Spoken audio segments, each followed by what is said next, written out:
If you've been looking for a GTA Online RP server, then look no further than Grand RP. They have truly one of the best open free servers on the market. Whether you're brand new or a veteran, go do yourself a favor and go down below in the description. Click that referral link and register now, and entering Grand now as a promo code will earn you an extra $25,000 of in-game money to start your brand new GTA RP life. Thanks again, Grand RP, for the sponsor, and let's hop right into it. I, as well as probably the rest of the GTA community, can agree that I'm kinda worried that we haven't gotten a trailer or some sort of announcement about a DLC coming in the next few weeks here for GTA Online. Yeah, it's coming, it is, but we haven't heard anything about it other than some few leaks here and there about Michael possibly being in it, about it even possibly having to do with the movie studio as well. Sorry, Red Dead Online fans like myself, you're probably not getting anything.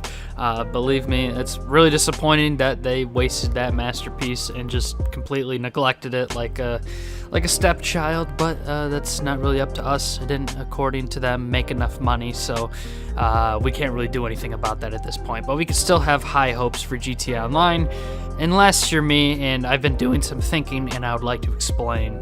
Right now, this next DLC is kind of a lose-lose situation for Rockstar.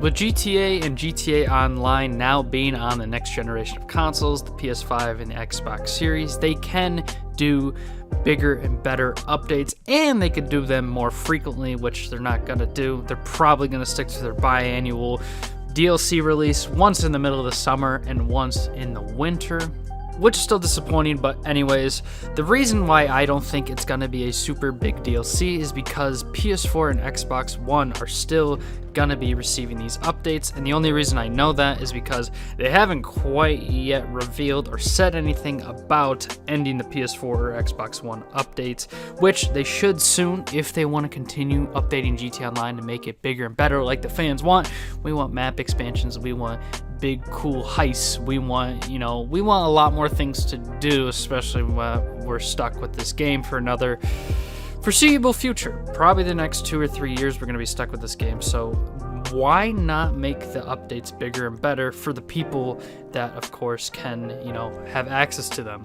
And when I say next-gen consoles like PS5 and Xbox Series, keep in mind I also do mean the PC version of the game. The PC version of the game can run better than even the next generation of consoles in some cases.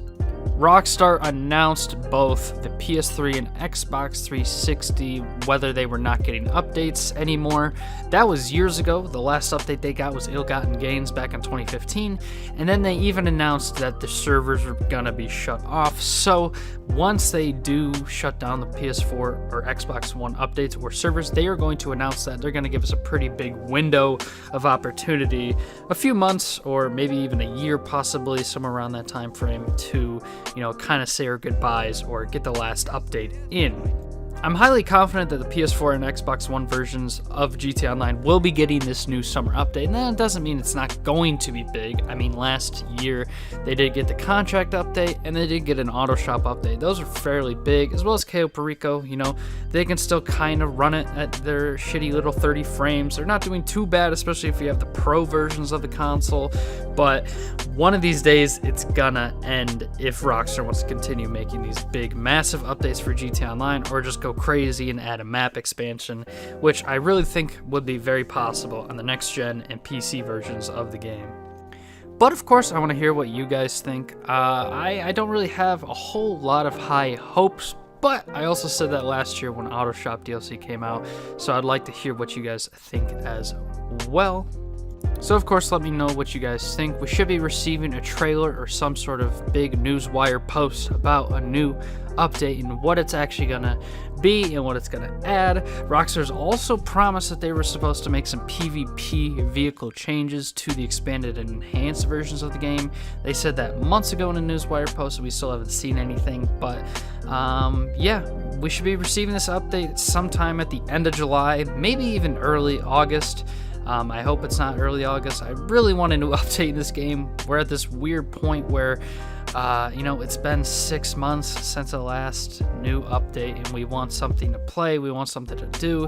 These past few event weeks have been nice, and making money has been quite easy, but, you know, obviously with Cayo Perico, you can make as much money as possible. So hopefully the new update is actually worth doing for more than a week, but, God, how many times have you said that now?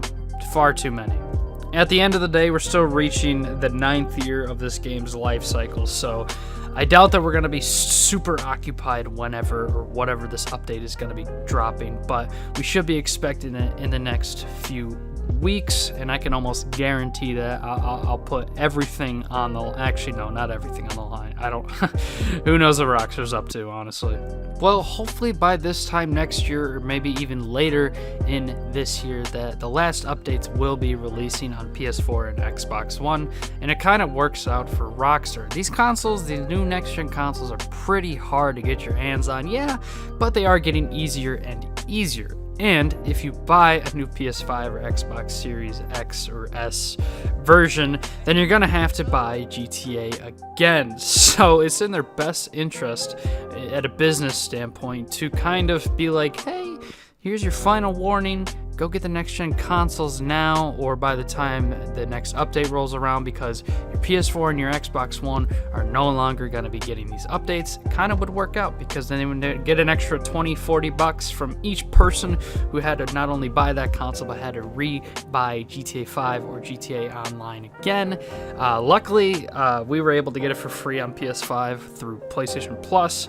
Or else I probably may have not even touched it unless I saw reviews, and then I might have been interested. And it was still cheap, $10-$20 at the time, but now that the discount is completely off the table, you're going to be forking over the full price of like $40 or whatever, which is kind of insane for a 9-10-year-old game, but that is a harsh reality that you will have to face when getting these new next-gen consoles. And if they stop updates for the old generation, that is just a warning, so be on the lookout for that if you're still on the old generation of consoles playing GTA Online. At the end of the day, this update will be coming out in a few weeks, and Rockstar has surprised us in the past, even with the Auto Shop DLC, the Tuners DLC. That one kind of blew me away, and I was really, really happy about how that turned out. Same with the Contract DLC, some of the new vehicles and Amani tech cars, those were really, really cool, so I'd like to see more of those. Let me know what you guys think about the whole ordeal here in this video with a comment down below. And yeah, with that being said, I hope you guys enjoyed. Be sure to drop a like and subscribe, turn on post notifications, and if you'd like to financially support the channel, best way to do so is by becoming a member down below. And I'll see you guys in the next one. Peace.